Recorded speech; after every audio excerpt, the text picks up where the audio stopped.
요즘 한국의 쿠팡 개인정보 유출 사건이 많이 시끄럽죠. 근데 참 한국이 많이 변했어요. 예전에는 뭐 이런 거는 상상도 한 적이 없고요. 그냥 뭐 교회에서도 교회 요람 만들면 거기에 주소도 놓고 전화번호도 놓고 이름도 놓고 뭐 그러지 않습니까? 또 뭐 동문회, 동호회 이런 데 명부 만들 때 거기다 이름 놓고 주소 놓고 전화번호 놓고 옛날에 또 전화번호부가 있었어요. 이렇게 두꺼운 거 있었지 않습니까? 공중전화 박스 옆에다가 그 전화번호부 달아놨어요. 이렇게 보면은 이건 누굴 찾아야 된다. 가나다 순으로 쭉 돼 있으니까 그 사람 찾아가지고 전화번호 몇 번이다. 자, 그런데 지금은 그런 게 싹 사라졌고 뭐 그런 거 좀 알려 그러면 개인정보입니다. 그래요.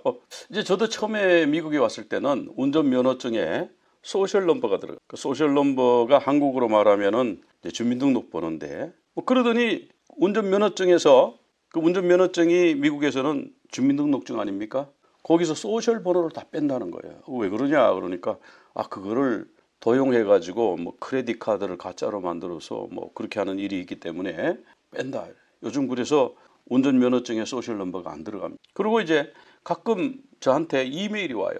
너의 개인정보가 다크웹에 유출됐다. 거기서 발견이 됐다. 그래 너 어떻게 할래? 뭐 이런 게 와요.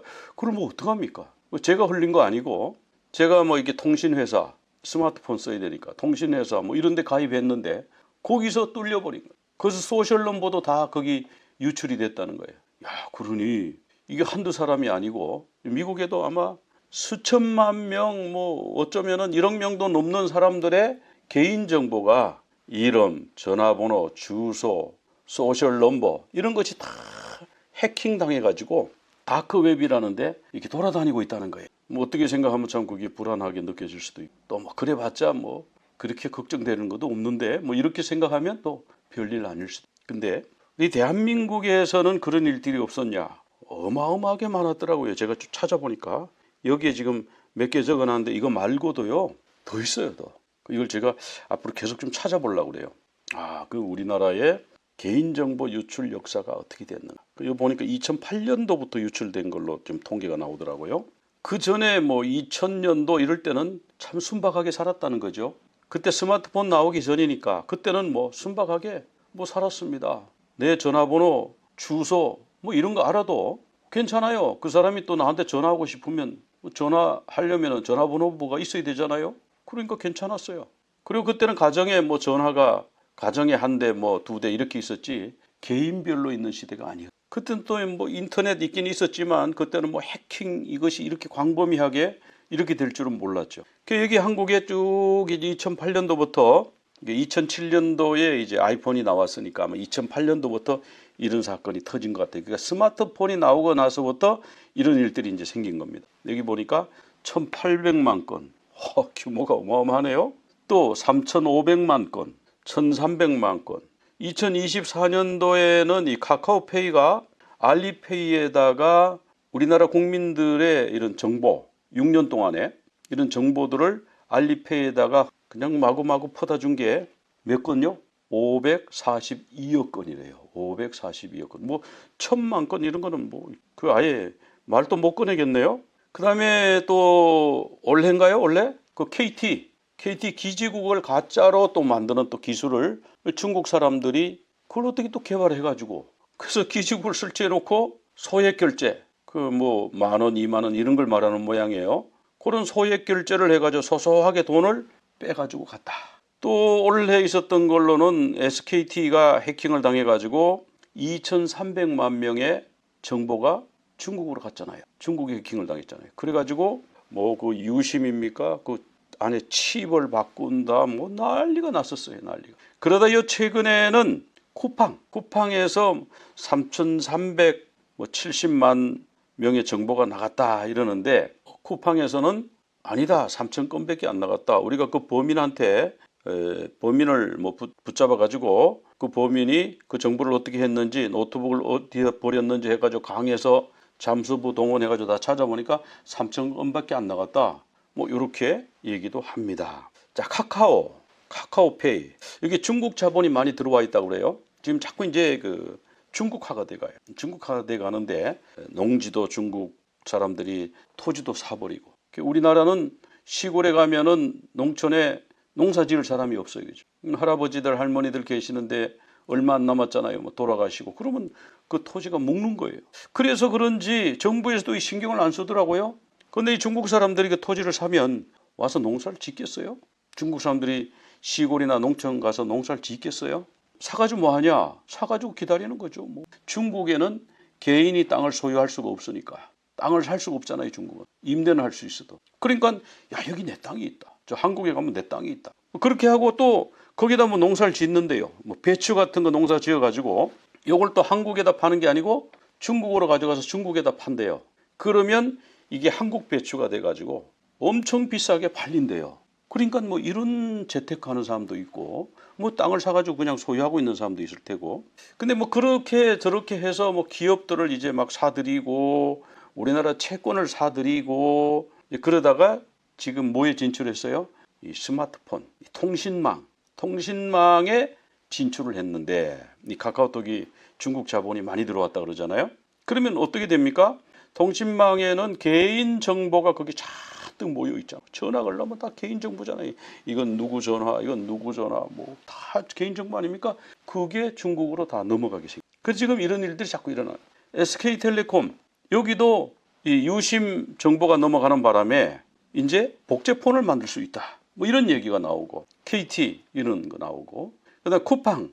근데 이 실제로 중국 회사 테무에서는요 안면 인식 정보를 수집해 가지고 무단으로 중국 서버로 넘겼다는. 뭐 자기네들이 중국에 서버가 있으니까 중국에 본부가 있으니까 본부에 저장하고 싶겠죠. 중국 사람들 하는 거하고 똑같이 하는 거죠. 그러니까 이제 점점 중국화되는 거. 근데 이제 이 쿠팡 사건에 대해서 여러 가지 정보 노출 사건이 있었는데 그게 다 전부 실수고 다 잘못된 거죠. 근데 쿠팡 사건에 대해서는 대통령이 콕 찍어서 말하면 뭐 팡이라고 하는 모시기한 무슨 그 회사 그거 망한다고 하는 경각심이 들도록 만들어야 되지 않겠어? 이런 식으로 자꾸 이제 얘기를 몇 차례 했나 봐요. 두세 차례 했나. 그러니까 이제 이게 어떤 문제가 생깁니까? 이 쿠팡은 미국 회사인가? 미국이 김범석이라고 하는 그 젊은이가 이제 쿠팡을 차렸는데 미국에 가면 보니까 대통령이 나서 가지고 우리나라 기업을 막 찍어 누른다? 또 그리고 국회에서 불러가지고 말이죠. 쿠팡을 뭐 과징금을 1조 원을 먹이느니 뭐 해가지고 아주 그냥 살벌하게 공격을 하는 그런 모습을 보면서 왜 중국 테무는 안 부르지? 왜 SKT, KT, 뭐 카카오 이런 데는 정보 유출됐을 때 왜 국회에서 청문회하고 뭐 대통령이 찍어 누르고 그런 거 안 했는데 왜 미국 기업이라고 그러나? 이래서 안 그래도 지금 무역 협상이 완결이 안 됐잖아요. 안 됐는데 삐그덕거리는 잡음이 나기 시작이다. 미국 사람들이 미국의 뭐 고위 관료들이 자꾸 이제 한국이 미국 기업을 때린다. 이렇게 이제 분위기 흘러가는 거예요. 근데 그렇게 되면 쿠팡은 뭐 일개 회사고 대한민국의 이제 무역 뭐 제재든지 또 관세 협상에 불리한 여러 가지 일들이 생기게. 근데 왜 그렇게 드러나게 그런지 모르겠어요. 그리고 이제 안면 인식을 해야 휴대폰을 개통하게 하겠다. 이거 중국에서 하는 방법이거든요. 뭐 어디서 이거 하는 나라는 중국밖에 없는데 중국하고 똑같이 지금 하려고 그러는데 중국도 그거 하다가 지금 중단했대잖아요. 안면 인식으로 하면 이거 확실하다. 이거 뭐 중국은 인공지능으로 전부 다 국민 데이터를 다 집어넣고 하는 데니까 그 하다 보니까 안면 인식 이것도 해킹이 되는. 그래서 이 안면에 대한 이 정보가 새 나가면요. 이거는 정말 심각합니다. 왜 그러냐면요. 비밀번호는 나가면 바꾸면 돼요. 전화번호 노출해서 바꾸면 돼요. 그런데 얼굴은 바꿀 수가 없어요. 이 정보가 한번 나가면요. 바꿀 수가 없어요. 지금 이런 그 안면 인식 시스템이 제가 이제 미국에서 나갈 때 옛날하고 달라진 게 뭐냐면 옛날에는 여권 보자 이래요. 들어올 때도 여권 보자 이랬어요. 근데 요즘은요. 그냥 여기 카메라 보라고 그래요. 카메라 딱 보고 카메라에서 오케이 딱 이렇게 녹색으로 오케이 사인 딱 뜨면요. 그냥 가는 겁니다. 들어올 때도 마찬가지예요. 한국 가서도 그렇던데요. 한국 가서도 처음에 지문 한번 등록해 놓고 나니까 그 다음에는 그냥 다 인식이 이제 지문도 다 정보를 가지고 있고 안면도 이제 정보를 다 가지고 있어서 이 공항 출입국 하는 데는 얼굴 보고 그냥 통과시키고 그 인정이 안 되는 사람만 따로 불러다가 하고 이런 시대로 갔거든요. 개별 회사들이 이런 정보를 가지고 있다가 이게 중국이나 북한이나 이런데 넘어가게 되면 어떤 일이 생길까요? 누구 한 사람 그 사람 암살해야 되겠다. 뭐 간단한 거예요. 그냥 CCTV 카메라로 봤다. 저 사람 저기 있다. 금방 AI가 알아내죠. 그럼 가서 잡아들이는 거예요. 중국이 지금 그렇게 하고 있잖아요. 대단히 위험한 겁니다. 그리고 이제 이 정보통신망법이라고 하는 이런 거를 이제 통과를 시켰는데 유튜브를 하다가 이 가짜 정보야 그래가지고 징벌적 관세를 먹이면요 그냥 그 유튜브 하는 사람 그냥 망하는 거예요. 유튜브만 망하면 괜찮은데 그 집에 뭐 집이 있으면 집을 뺏어가 버리는 거고 벌금을 먹여가지고 평생 허덕이게 만들 수 감옥에 집어넣을 수도 있겠고. 근데 원래 이 가짜 뉴스는 누가 많이 했어요? 홍장원 메모 지렁이 글씨 이렇게 해가지고 이게 뭐 무슨 지시사항이야 이게 뭐 인터넷에서 다운로드 받은 거라며요. 그런 거 가지고 헌재에서 탄핵도 했는데 그게 제일 큰 거짓말이지 허위 정보지. 그 다음에 박근혜 대통령 뭐 스위스 은행에다가 수조 원의 뭐 무슨 돈을 갖다가 넣어놓고 말이지 뭐 안모 의원이지 않습니까? 안모 의원이 스위스에 뭐 몇 조 원의 뭐 돈을 갖다가 거기다가 집어넣어놓고 부정한 돈을 거기다 넣어놓고 있다고 그랬는데 그 사실 아닌 걸로 지금 판명이 났죠. 재판에 확정이 됐죠. 그 가짜라는 거. 진짜 나라를 뒤흔드는 가짜 정보는 죄다 어디서 나온 거예요. 그런데 뭐 유튜브가 뭘 그렇게까지 해를 끼쳤다고 뭐 중국 사람 뭐 CCP 아웃 그러면 감옥 가야 됩니까? 벌금 물어야 됩니까? 그 우리나라가 지금 중국화된 거예요? 북한이 된 거예요? 우리 대한민국의 민주주의 이제 없어졌습니까? 그 점점 이런 방향으로 간다. 이거 우리 국민들이 이거 깨닫고 교회에서도 이걸 깨달아야 돼요. 차별금지법 통과시킨다고 그러고 뭐 성평등 무슨 부서를 만든다고 그러고 그 미국에서 다 해봤던 거 아니에요. 미국에서. 지금 이 캘리포니아 아닙니까? 이 캘리포니아는 학생들이 이 여자아이들이 정말 남자가 되고 싶을 때가 많잖아요. 난 여자라서 차별받는 것 같아. 이 미국인데도 불편해. 여자인 게 불편해. 그래서 나는 남자가 되고 싶어. 그러면요 부모님 몰래 부모님한테 얘기를 안 해야 이게 일이 되죠. 그러니까 부모님 몰래 학교에서 성전환 해주는 거예요. 호르몬도 먹이고. 무슨 돈으로? 주정부 돈이나 국가 돈으로 하는 거예요. 돈을 다 나라에서 대가지고 자기 돈들을 고등학생이 무슨 자기 돈 들여가지고 뭐 호르몬제 사 먹고 뭐 그 치료받고 그러겠어요? 다 해주는 거예요. 거기까지 갔습니다. 미국은 캘리포니아 다른 주 얘기가 아니고 캘리포니아 얘기. 그러다가 이제 대법원에서 그 학부모한테 학생들의 성별 그런 변화를 통보하지 않는 것은 위헌이다 이렇게 돼버렸잖아요. 이제 이번에 대법원에서 그 판결이 나왔잖아요. 그리고 이제는 부모한테 알리지 않으면 안 되는 거예요. 얘가 자꾸 남자 되고 싶어 해요. 학교 선생님이 얘기해 줘야 되는 거예요. 부모가 뭐 동의를 하면 한다 뭐 이런 식으로 될 모양인데 그것도 그렇죠. 그 성전환 수술을 하면은 행복할 것 같아요? 아닙니다. 평생 약을 먹어야 되고요. DNA가 안 바뀌었는데 겉만 바꿨는데 겉만 몸이 달라졌어요. 그런데 DNA는 여성 DNA 그대로 가지고 있는데 우리 몸에서 계속 그 혼란이 안 오겠습니까? 뭐 계속 그래가지고 나중에 그 학생들이 자살하고 그런 건이 몇 건 있었어요. 다시 이제 돌아가고 싶은데 못 돌아갑니다. 돌아가도 온전하게 회복이 안 돼요. 특히 남자아이들이 여자 됐다가요. 뭐 여자 되면 자를 거 다 자르고 그러잖아요. 그러면 어떻게 할 거고 나중에. 나 보니까 이게 뭐 잘못됐어. 다시 난 남자로 돌아갈래. 남자로 돌아갈 수가 있나요?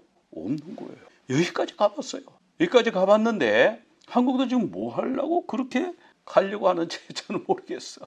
이거를 좀 교회에서 우리 목사님들이 좀 나서서 이거를 좀 경각심을 좀 불러일으키고 교회에서 뭐 좀 이렇게 그런 거 시위도 하고 차별금지법 반대한다. 이 의사표시도 하고 왜 이 개인의 자유를 이렇게 제한하느냐 뭐 이런 것도 좀 하고 그럴 수 있을 것. 그래서 우리가 시대가 점점 이 좌파 사회주의 이제 마지막 시대 주님 재림하실 때는 그렇게 된다고 성경에 나와 있긴 하지만 그쪽으로 자꾸 이제 가는 것이 너무 참 우리가 안타깝고 그런 마음입니다. 우리가 기도하면서 깨어서 우리 교회도 변화해야 되겠다. 그런 이제 말씀을 드려봅니다. 하나님 말씀 살펴보겠습니다. 하나님 말씀 다니엘서 12장 6절 7절 제가 봉독해 드리겠습니다. 그 중에 하나가 세마포를 입은 자 곧 강물 위쪽에 있는 자에게 이르되 이 놀라운 일의 끝이 어디까지냐 하더라. 내가 들은즉 그 세마포 옷을 입고 강물 위쪽에 있는 자가 자기의 좌우 손을 들어 하늘을 향하여 영원히 살아계시는 이를 가리켜 맹세하여 이르되 반드시 한때, 두때, 반때를 지나서 성도의 권세가 다 깨지기까지이니 그렇게 되면 이 모든 일이 다 끝나리라 하더라. 아멘. 자, 우리가 그동안 다니엘서를 쭉 말씀을 살펴봤습니다. 그래서 거의 12장까지 이제 살펴보고 그리고 나서 여러 이제 절기들이 많이 있었죠. 그래서 이제 그 절기 말씀을 쭉 나누다가 다시 이제 다니엘서로 돌아왔어요. 이제 12장 다니엘서 마무리를 해야 되는데 다니엘서 12장에서 얘기하는 건 뭐냐면은 환란의 때가 온다는, 야곱의 환란이 온다는 거예요. 유대인들에게 큰 환란이 온다. 사실 유대인이 이 지구상에서 가장 환란을 많이 당한 민족이에요. 그죠? 그래서 환란을 많이 당하지만 그러나 책에 기록된 자는 구원을 받는다. 이 책이 생명책이죠. 생명책에 이름이 기록된 자는 구원을 받는다. 우리가 예수 다 믿지만요. 예수 믿는 사람이 다 천국 간다? 어떻게 생각하세요? 교회 다니면 다 천국 가나요? 생명책에 이름이 기록된 자가 천국. 그러니까 나는 뭐 교회 잘 나가고 있는데 난 열심히 출석해서 그거 나는 천국은 따놓은 거지. 그렇게 생각하시면 안 된다. 내 이름이 생명책에 있는지 없는지. 그렇다고 누가 또 생명책 이름 올라인지 안 올라인지 확인시켜 준다는 그런 사람 찾아가면 안 돼. 그 사람은 사람이 올리고 내리고 하는 게 아니에요. 내가 하나님하고 친해가지고 내가 당신 이름을 생명책에 올려달라고 예수님께 부탁할 테니까 천사에게 부탁할 테니까 나한테 보답을 하시오. 뭐 이렇게 하는 거는요. 절대로 그는 믿으면 안 돼. 그거 가짜예요. 생명책에 이름이 기록되는 거는 누구의 권한이냐면 예수 그리스도의 권한이에요. 그렇기 때문에 우리는 예수님 앞에 죄를 고백하고 예수님을 구주로 믿고 내 이름이 생명책이 되기를 힘써야 돼. 그 생명책에 이름이 있냐 없냐 거기에 따른 거예요. 내가 얼마나 충성 봉사를 했냐, 얼마나 오래 믿었냐, 얼마나 열심히 믿었냐 이런 거 가지고 천국 가고 지옥 가고 결정이 되는 게 아니라 내 이름이 생명책, 여기 생명책이 기록된 사람은 다 구원을 받는다고 그랬어요. 그러면서 다니엘에게 이런 부탁을 합니다. 마지막 때까지 이 말을 간수하라. 마지막 때까지. 마지막 때를 향해서 마지막 때에 대한 말씀을 쓴 것이 계시록이죠. 그죠? 계시록도 이런 말씀이 나와요. 근데 계시록은 이 말씀을 봉함하지 말라. 왜? 때가 가까우니라. 이렇게 나오죠. 그럼 이 다니엘서의 주제는 뭐냐? 후일에 될 일. 후일이 뭐냐? 아하릿 하야밈인데요. 메시아 시대가 도래하기 직전의 시대. 이 세상의 종말을 말하는 후일에 될 일을 다니엘서에서 말씀하고 있고요. 정한 때 끝. 정한 때가 다니엘서에 나오죠. 70일에로 이스라엘의 기한을 정했죠. 70일의 끝, 정한 때 끝, 끝에 관한 말씀을 기록하는. 그때 어떤 일이 있을 것인가. 그래서 히브리서 1장 2절에 가보면은 이 모든 날의 마지막에는, 자, 이 모든 날에는 마지막이 있다고 그러죠. 자, 오늘이 2025년 마지막 주일이잖아요. 마지막이 있는 거예요. 시작이 있고 마지막이 있는 거예요. 마지막 때에 대한 거예요. 지금은 마지막 때다. 마지막 때는 어떤 일이냐? 적그리스도가 많이라. 그래서 믿는 사람들도 자꾸만 미혹을 시켜서 믿음이 딴 데로 흘러가도록, 구원받지 못하도록 그렇게 만든다는 거예요. 끝날에 뭐 다 이렇게 번역했지만 다 아하릿 하야밈, 마지막 날을, 메시아 왕국이, 메시아의 나라가 세워지기 직전까지, 그때까지를 마지막 날, 후일 이렇게 표현하고 있는 겁니다. 말일 이렇게 표현하고 있는 거예요. 그럼 유대인들의 종말관은 어떠냐 하면 말일, 마지막 날, 아하릿 하야밈, 말일에 야곱의 환란이 있을 것이고 그리고 메시아 왕국이 온다. 이렇게 단순해요. 그러니까 바벨론에게 성전이 무너지고 회파되고 유대가 완전히 망하고 포로로 끌려가면서 이게 마지막인가 보다. 이 야곱의 환란인가 보다. 이렇게 생각했죠. 근데 성전을 다시 지으라 그래서 지었어요. 그러고 나서 400년 동안 선지자가 나타나지 않는 거예요. 하나님 말씀이 없었는 거예요. 신구약 중간사라고 하잖아요. 400년 동안 말씀이 없는 시대. 그런 시대. 그 400년의 마지막에 세례 요한이 오고 예수님이 탄생을 하셨죠. 근데 유대인들은 메시아가 아직 오지 않았는데, 메시아가 오면 메시아 왕국에 들어가 있는데, 우리가 유대인들이 메시아 왕국에서 몇 개월씩 맡아서 다스리고 이런 왕국이 서는데 그걸 안 했다 이거예요. 그러니까 아직 끝이 아닌가 보다. 이렇게 해서 이들은 그러고 있는 거예요. 이게 바로 유대인의 종말관이에요. 그럼 우리 종말관, 우리 기독교 종말관은 어떠냐? 자, 첫 번째 말일이 온 거예요. 메시아가 오면 그게 말일이거든요. 메시아가 오셨어요. 근데 메시아가 돌아가셨어요. 그리고 부활 승천하셨어요. 다시 오신대요. 그러니까 말일이 두 번 있네. 두 번째 말일은 진짜 말일이고 중간의 말일은 메시아가 오셔서 인류를 구원하시는 그 사역을 하시는 그때가 바로 첫 번째 말일이고 마지막 날이고 두 번째 마지막 날은 예수님이 재림하시고 우리는 종말관이 그렇지 않습니다. 이 말일 직전에는 항상 그 환란이 있다. 그 말일 직전에 세상의 종말이 되면은 사람들이 살기가 좋고 평화로워지고 이런 것을 이제 후천년설이라고 그랬잖아요. 유토피아가 온다. 근데 성경은 그렇게 말씀 안 해요. 야곱의 환란의 때가 오고 우리 예수님도 처처의 기근과 지진이 있고 그리고 전쟁과 난리의 소문이 있고 또 기독교인들을 예수 믿는 사람들을 박해하고 이런 일들이 마지막에 있을 것이다. 그렇게 말씀하셨어요. 그래서 환란의 때가 온다.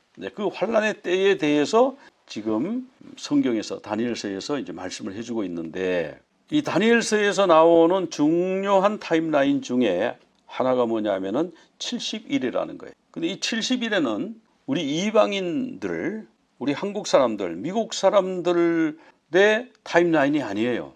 누구의 타임라인이 하면은 내 백성과 내 거룩한 성. 이 다니엘의 백성과 다니엘의 거룩한 성은 어디예요? 다니엘의 백성. 우리가 다니엘의 백성입니까?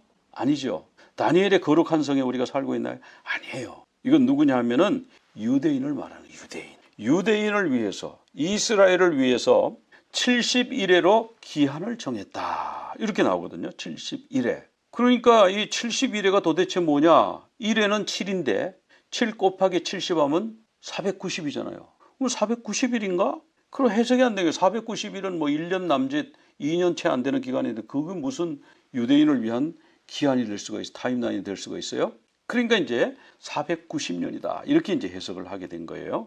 그래서 우리가 이 71회에 대해서 여러 학자들 사이에 교파들 사이에 여러 가지 이론이 다양합니다. 그 왜 다양하냐 하면요.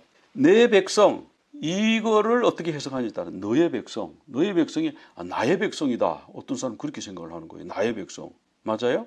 그럼 나의 백성 이러면 뭐 세계 각국이 다 해당되는데 중국 사람은 우리 백성 그러면 중국 사람이라 할 거고 독일 사람은 우리 백성 그러면 독일 사람이라 할 건데 맞아요? 아니죠. 어떤 사람은 그렇게 해석해가지고 틀리고 내 백성 요것을 명확하게 하면 해석이 풀리기 시작하네. 너의 백성. 너가 누구냐? 너는 다니엘이에요. 천사가 지금 다니엘에게 말하잖아요. 다니엘이 금식 기도했잖아요. 세일에 21일 금식 기도를 했잖아요. 그랬더니 천사가 나타나가지고 내가 이 소식을 전해주러 왔는데 이 소식의 대상은 누구냐? 너의 백성, 너의 거룩한 성.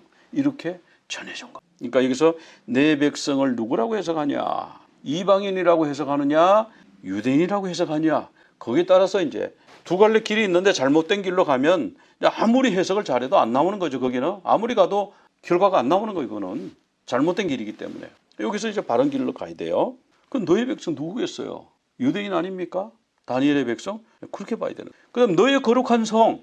자, 어떤 사람은 이 너의 거룩한 성을 교회다 이렇게 또 해석을 해요. 교회입니까? 그 너의 거룩한 성이 이 성은 시티거든요. 시티. 여기 보면은 이르카드 셰카 그랬거든요. 이르카드 셰카. 카드 셰카는 너의 거룩한 이르가 도시예요. 도시. 교회가 도시입니까? 교회가 마을입니까? 여기서 이제 또 일부 그룹이 또 미끄러지는 거예요. 이걸 자꾸 교회라 그러는 거예요. 이 백성은 우리 이방인이고 너의 백성은 이방인이고 우리고 우리에게 70일을 주셨다고요? 그리고 우리 교회에다 70일을 줬다고 또 그러네? 여기서 이제 잘못 가요. 너의 거룩한 도시, 너의 거룩한 성읍, 너의 거룩한 마을 어디입니까? 예루살렘. 유대인과 예루살렘을 위해서 기한을 얼마를 줬다고요? 70일에 490년으로 해석합니다. 자, 그러면 여기서 이제 이거를 너의 거룩한 성을 예루살렘으로 보지 않고 자꾸 다른 도시로 보면 뭐 서울이라고 본다든지 LA라고 그런다든지 과천이라고 그런다든지 계룡산이라고 그런다든지 사모아 섬이라고 그런다든지 서울이라고 그러는 거하고 사모아 섬이라고 그러는 거하고 뭔 차이가 있어요? 지리적 위치만 다르지 똑같은 생각이지. 그러니까 사모아가 될 수도 없고 서울이 될 수도 없고 LA가 될 수도 없고 호주의 펄스가 될 수도 없고 펄스 때 제3성전 짓는다는 사람도 나와요. 그런 사람도 저 연락받았어요. 제가 깜짝 놀라서 앞으로 그런 거 나한테 연락하지 마라 그랬어요. 그러니까 여기서 내 백성과 내 거룩한 성만 정확하게 정리해버리면 바른 길로 가는 거예요. 70일에는 이제 490년이다. 왜 그렇게 했는지는 지난번에 말씀을 다 전해드렸습니다. 자, 그럼 이 70일의 구조가 어떻게 생겼는가 하니까 70일의 구조가 세 등분이 돼 있어요. 7일회가 있고요. 여기 초록색으로 제가 그려놨죠. 예루살렘을 중건하라는 명령, 왕의 명령이 난 날부터 7일에 49년으로 보는 거죠. 77이 40. 그 다음에 그러고 또 62일에가 흘러가요. 그러면 전체가 다 얼마입니까? 69일이죠. 7 더하기 60이면 69일이잖아요. 그럼 한 일에 남았네. 71회 중에서 69가 빠져나갔으니까 지나갔으니까 한 일회가 딱 남았잖아요. 그 한 일에는 전반부 절반 3년 반, 후반부 3년 반 이렇게 나눠진다. 그러니까 70일에는 복잡한 게 아니고 간단해요. 심플해. 70일의 시작점은 예루살렘 중건령이다. 그래서 이 예루살렘 중건령을 도대체 어디서부터 봐야 되느냐? 또 이게 뭐 여러 가지 이제 뭐 학자들 사이에 뭐 교파들 사이에 여러 가지 이제 해석들이 있는데 여기 제가 도표로 정리를 해놨습니다. 고레스 칙령, 다리오 칙령, 아닥사스다 7년에 내린 1차 칙령, 20년에 내린 2차 칙령이 있는데 자, 예루살렘 성을 중건하라는 명령이죠. 그죠? 예루살렘 성을 중건하라는 명령은 고레스는 성전을 중건하라 그랬죠. 성전을 중건하라. 다리오는 성전을 짓다가 중단해 있는데 다시 지어. 그런 칙령입니다. 아닥사스다가 2번 칙령을 내렸는데 이스라엘에 대해서, 유대에 대해서 아닥사스다 1차 칙령은 에스라 보고 돌아가서 개혁을 하라. 거기 예배를 보강하고 건물은 지어놨는데 예배가 안 되고 있지 않냐. 그러니까 교육을 잘해서 하나님 백성으로 잘 섬기도록 영적으로 부흥을 시켜라. 그게 에스라에게 준 1차 칙령입니다. 2차 칙령은 뭐냐면 느헤미야가 성벽이 허물어졌어요. 그래서 수심에 차 있을 때 왕이 너 왜 수심에 차 있냐. 그러니까 느헤미야가 왕이시여 죄송합니다. 제가 그리스는 절대 안 되는데 고국에 돌아간 사람들이 성전 짓고 왕의 은덕으로 잘 예배드리고 있는 줄 알았는데 성벽이 다 주변에 성벽이 허물어가지고 주변에 뭐 산적들 도적들이 막 들어오고 불안해서 살기가 어렵다. 그러니까 가서 성벽을 재건하고 와. 그 느헤미야가 가가지고 52일 만에 예루살렘 성벽을 재건했습니다. 성전은 이미 재건돼 있고요. 그러니까 예루살렘 성을 중건하라는 영은 445년 BC 445년에 느헤미야에게 내렸던 그 칙령이라고 볼 수 있죠. 대부분 여기서 이제 시작합니다. 성전 중건령은 445년. 자, 그런데 이것을 자 69일에까지 우리가 갔어요. 가고 이제 한 일회가 남았는데 그걸 한번 계산을 해보면 성전 중건령이 445년에 있었고 BC 7일회가 있죠. 그다음에 62일회가 있죠. 그러고 나서 어떻게 돼요? 메시아가 끊어진다. 기름 부음 받은 자가 끊어진다. 성경에 보면 다니엘서에 보면 그렇게 나와요. 기름 부음 받은 자가 끊어질 때까지가 69일에죠. 그러니까 62일에 7일에 그렇게 하니까 69일째에 메시아가 끊어진다. 요 메시아가 끊어지는 지점을 십자가로 보는 거예요. 요거는 다 똑같아요. 자, 그러면 한 일회가 남았는데 그 한 일회를 어떻게 계산할 거냐? 그 7년을. 그러니까 메시아가 돌아가실 때가 마지막 한 일회의 절반이다 생각하는 이런 해석이 있는데 이걸 무천년설이라고 그래요. 무천년설적으로 말하면 메시아가 죽기 3년 반 전에 세례를 받았다. 세례를 받고 공생애를 시작했으니까 이게 3년 반, 전 3년 반이다 이렇게 치는. 그리고 메시아가 끊어지고 메시아가 돌아가시고 나서 예수님 재림 때까지 3년 반이다. 3년 반 맞나요? 아직 예수님 재림 안 하셨는데 2000년이 넘었는데 이게 해석이 안 되죠. 그러니까 무천년설에서는 뭐라 그러냐면 그 3년 반은 그냥 상징이야. 상징. 그 2000년 3년 반인데 2000년이 될 수가 있어요? 3000년도 될 수 있죠. 그러면 앞에 세례받고 나서 예수님 십자가 돌아가실 때까지 그거는 왜 3년 반 딱 맞춰요? 그것도 상징이라 해가지고 수십 년 늘릴 수 있는데 이게 해석이 안 돼. 그러니까 이 무천년설로는 이게 해석을 못해. 70일에는 성경에 나오니까 70일에는 다 믿어요. 70일의 끝에 메시아가 재림하신다는 거 다 믿어요. 그리고 69일째 메시아가 끊어진다는 걸 믿어요. 근데 이거를 후 3년 반을 설명을 못해. 전 3년 반까지는 어떻게 만들어냈잖아요. 근데 후 3년 반은 못 만들어냅니다. 무천년설. 왜 그러냐면 예수님이 돌아가시고 나서 지금 2000년 가까이의 공백이 있어요. 이 갭디얼이라고 그러는데 공백이 있어요. 그러니까 구약의 느헤미야가 성벽을 중건하고 나서 그때부터 말라기 선지자 이후로부터 선지자가 안 나왔잖아요. 그죠? 400년의 공백이 있었어요. 400년의 공백이 있다가 세례 요한 태어나고 예수님 태어나시고 그렇게 해서 교회 역사가 시작이 됐잖아요. 그런데 예수님이 십자가에서 돌아가시고 부활 승천하시고 나서 또 공백이 있는데 이 공백은 좀 길어요. 2000년 가까이 좀 돼요. 그리고 공백을 이거 어디서 가져왔냐. 이 공백은요, 이레니우스라고 있어요. 사도 요한의 제자가 폴리캅이고 폴리캅의 제자가 이레니우스인데 이레니우스가 그런 말을 했습니다. 공백 이론을 얘기해요. 제가 지난번에 소개해드렸는데 다음 주에 그 부분을 다시 한번 소개해드려야 될 것 같으네요. 이게 굉장히 좀 중요해요. 왜냐하면 이것 때문에 막 헷갈리고 다니엘서가 헷갈리기 시작하면 70일에가 헷갈리기 시작하면 계시록도 헷갈리는 거예요. 다 이상하게 풀어지는 거예요. 공백기가 있는 공백기. 그걸 처음으로 얘기한 사람이 뭐 얘기로 한 건 사도 요한도 얘기하고 그랬는지 모르지만 기록으로 딱 남긴 분이 누구냐 하면은 이레니우스예요. 그래서 공백기가 이레니우스도 공백기가 얼마나 걸릴지 몰랐어요. 우리가 지금 보니까 2000년도 넘는군요. 이렇게 돼요. 그리고 나서 마지막에 한일회가 남아있다. 지금 아직 한일회가 전 3년 반 시작 안 됐다. 후 3년 반도 당연히 시작이 안 됐다. 이렇게 믿는 이론이 있는데 이게 전천년설이. 전천년설은 445년에 성전 중건령이 내리고 69일째에 메시아가 끊어졌다. 요거는 같죠. 그 뭐 전 3년 반 무천년설에서는 앞에 뭐 3년 거슬러 가가지고 세례 받을 때다, 뭐 탄생할 때다, 뭐 이렇게 하는데 그럴 필요 없어요. 메시아가 성경에는 메시아가 끊어졌다, 기름 부은 자가 끊어졌다 이렇게 했으니까 그 끊어질 때가 69일에가 끝난 것으로 딱 해석을 하는 거예요. 그 다음에 예수님 재림 직전에 그 예수님 재림 연도를 우리가 몰라요, 그죠? 재림 직전에 7년 대환란이 있을 7년. 그러니까 대환란이 있을 거다 그랬는데 7년이라고 하는 이유는 뭐예요? 한 일회가 남았기 때문에 그래요. 그 한 일회에 전 3년 반이 있고 후 3년이 반을 나눠가지고 3년 반 3년 반이잖아요. 7년을 나누면 전 3년 반 후 3년 반 이렇게 나누는 거예요. 그래서 7년이 들어갈 때에 적그리스도가 등장해가지고 백성들과 언약을 체결합니다. 평화조약을 체결합니다. 그러다가 그 일회의 절반에 3년 반이 딱 되었을 때에 그 평화조약을 파괴하고 이 적그리스도가 어떻게 합니까? 자기를 하나님이라고 주장하기 시작하는 거예요. 자기가 하나님 노릇을 하나님을 대적하는 거예요. 그리고 또 어떻게 합니까? 교회를 박해하는 거예요. 기독교를 박해하는 거예요. 예수 믿는 사람들, 우리 예수님이 사랑하는 사람들 박해하는 거예요. 그래서 결국 예수님이 오셔서 그를 심판하고 박해받는 기독교인을 구원받은 자를 데려가셔야 되잖아요. 천국으로. 그래서 재림하시는 거예요. 심판하러 오시는 거예요. 그들에겐 심판이고 우리에게는 영원한 천국에 들어가는 입성식이죠. 그래서 여기 보면 이제 해석을 71의 해석을 무천년설과 전천년설 이렇게 비교를 해놨는데 이 한 장으로 두 개가 다 비교가 됐어요. 그러니까 무천년설은 왜 그러냐? 갭을 안 집어넣어서 그래요. 갭을 안 집어넣으니까 해석이 안 돼요.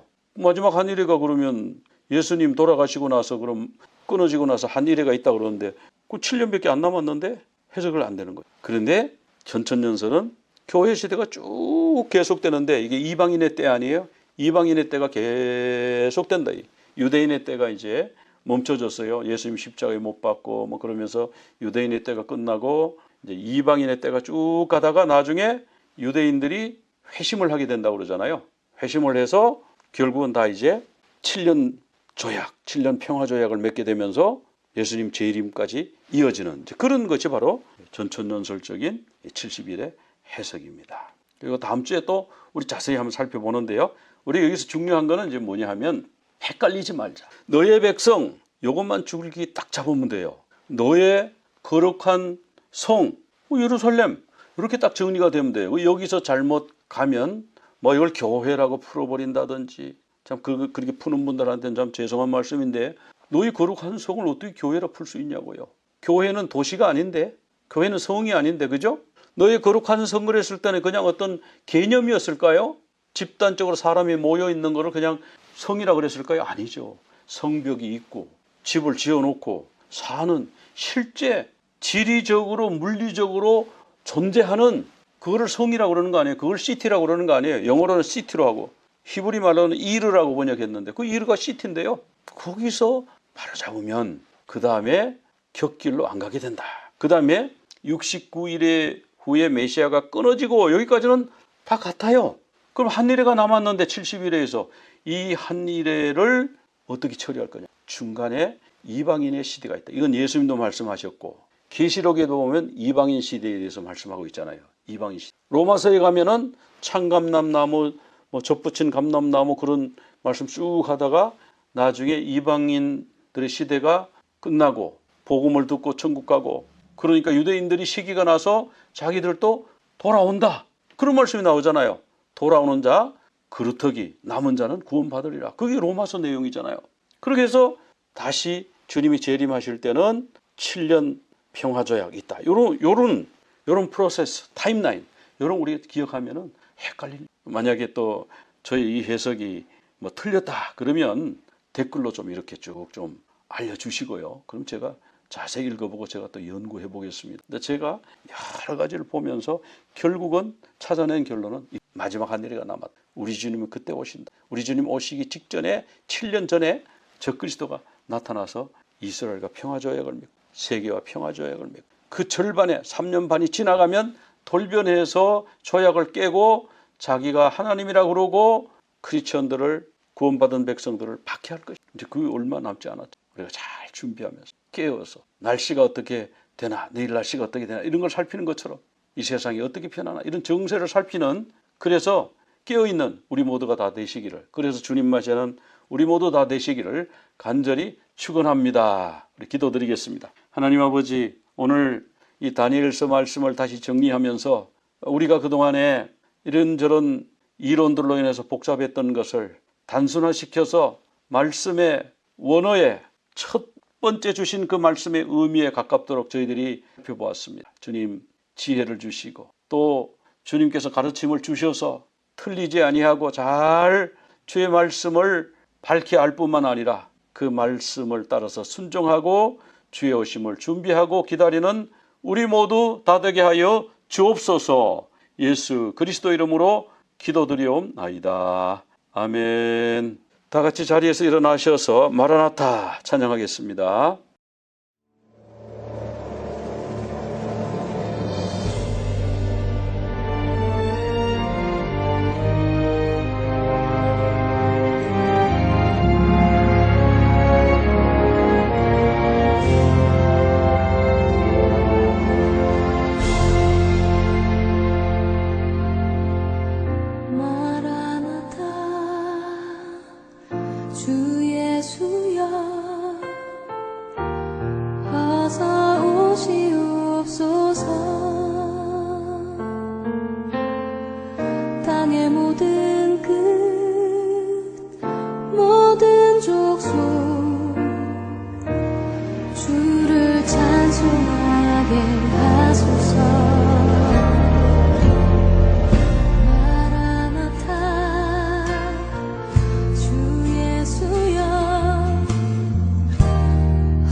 יברכך אדוני וישמרך, יברכך אדוני וישמרך, יאר אדוני פניו אליך והוניקה, יישא אדוני פניו אליך ויעשה לך שלום, ויעשה לך שלום. יברכך אדוני וישמרך, יאר